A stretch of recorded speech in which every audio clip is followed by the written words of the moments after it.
What's up everyone? Welcome to the TIDRADIO Communications instructional channel. Today we'll be talking about the Squelch tail elimination function.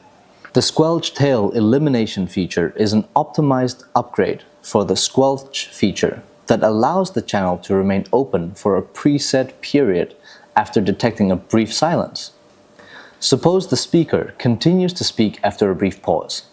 In that case, the signal can be seamlessly connected and the transmission can be continued, reducing the unnecessary delays in the communication process and improving the smoothness and efficiency of the calls.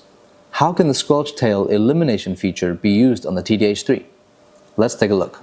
When using the radio to communicate through a repeater, the delay time for the Squelch tail elimination feature can be adjusted through the menu 40 key. You can select between off or levels 1 through 10, each corresponding to a different delay length. Then, when you release the PTT, the repeater will emit an end signal tone to confirm that it is operating normally. Please note that during the normal use, please turn off this function to avoid it affecting your usual calls. Enabling the Squelch tail elimination function can help with call clarity and also the overall user experience. So if you guys like this video, please drop us a like. If you didn't, maybe leave us a comment. Tell us where it went wrong. Thanks for watching.